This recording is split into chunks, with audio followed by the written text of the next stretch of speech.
Hello everyone, this is Dr. Jawad. I'm going to do a video on a common condition with shoulder pain, okay? Now, with shoulder pain, a lot of times people say, yes, my shoulder hurts, or maybe the back side of my shoulder hurts. Now, when it comes to the anatomy of the shoulder, there are 14 muscles of the shoulder girdle that makes the shoulder move. Yes, we have our four main rotator cuff muscles, the supraspinatus, infraspinatus, subscapularis, and you have your teres minor muscle. Those are the four main, what's called the rotator cuff muscles. Muscles that create the primary movers of the shoulder when you move it in all directions. However, in total, depending on what research you're looking at, it's anywhere from 18 to 20 different muscles all working together, because you got your trapezius, you got your lats, you got the deltoids, you got the serratus, you got the pec, minor and major, which also are all accessory muscles which allow the stabilization of the scapula and the clavicle while we're moving our arms around. Now, what's dynamic about the shoulder complex, because it's not really a ball and socket like your hip. It's called the shoulder complex, because as you see here, the humerus is really not attached onto the scapula. It's not like a ball and a socket insert.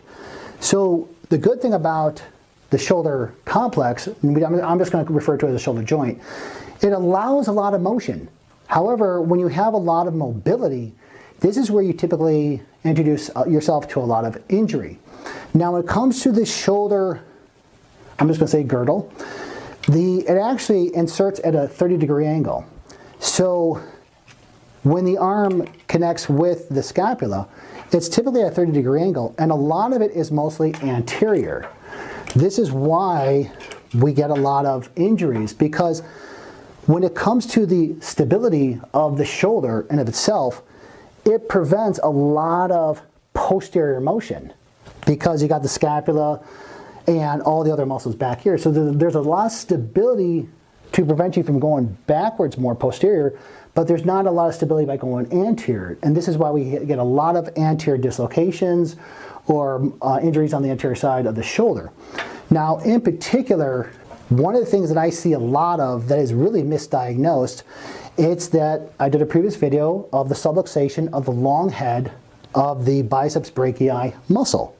Now, when it comes to the shoulder, you have, this is the back end, you have the supraspinatus, the infraspinatus, the teres minor, and then in your armpit, you have the subscapularis. Now, let's take this out. So here's the upper arm, here's your humerus. And I talk about this in previous videos. Now, when you talk about the biceps brachii muscle, biceps brachii, the main thing, it has two heads. It has a short head and a long head. I'm going to talk about the long head because this is the one that gets dislocated or subluxated or displaced, depending on where, what reference you're looking at.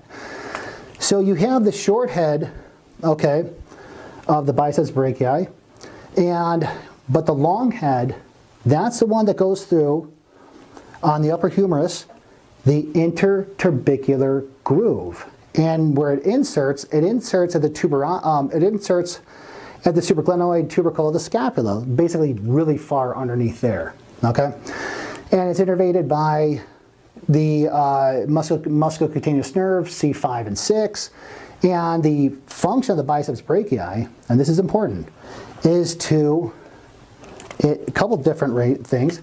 It supinates the forearm when it's flexed. So basically the function is this. And of course in reverse when you put it down. So what happens is that the tendon of the long head of the biceps brachii muscle typically 9 times out of 10 rolls anterior.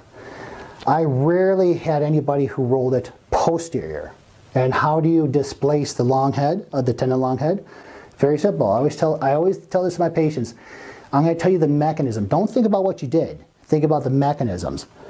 You flex your arm at the elbow and you internally rotate it, which caused enough laxity in the biceps tendon to fall out of the groove. Falls out of the groove. So what happens now, you overactivate all the flexor muscles, it deactivates the extensor muscles, and you have a lot of shoulder pain. Now, here's the main thing that I always have to explain to my patients when they come in with shoulder problems. They say that they have a shoulder problem, a shoulder pain, and also too an elbow, because it goes down into the elbow, which again overactivates the flexor group. So the brachioradialis muscle right here as well is very, very tender. And if it's pretty far enough, it'll go all the way down and it'll mimic carpal tunnel. And patients will tell me that they have a sharp and stabbing pain in the back here. In the back here. Yes, I understand that. However, sometimes I have to explain to patients sometimes where the smoke is at, this is the smoke. The fire is over here. The fire is over here. Why? Because of the tendon of the long head of the biceps brachii muscle rolled forward. Now, here's the interesting thing. Does it happen to everyone? No, it doesn't. It doesn't. So we have what's called a retinaculum, and a retinaculum is like a strong piece of electrical tape that stabilizes the tendon, just like we have one down here for the carpal tunnel. It stabilizes the tendon so it doesn't fall out all the time. But remember, what's the mechanism? You flex your arm at the elbow and you internally rotate, which causes enough laxity to roll it out.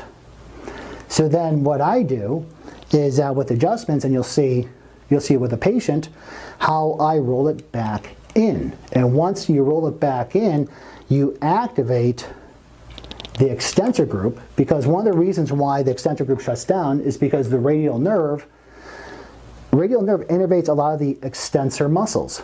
And there is one, the biceps brachii, and the aconius, that is a flexor. Okay, I don't want to talk about that. But this is one of the reasons why the shoulder is rolled forward, because it deactivates the radial nerve, so you can't roll it backward and have an extension.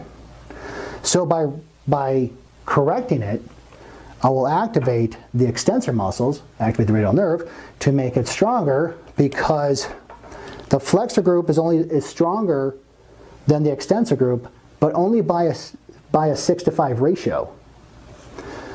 The flexors, to stabilize it, is 6 times more stronger than the extensor group. However, the extensors acts as a stabilizer. So one of the things that I always recommend as a prevention is to work on the extensor muscles.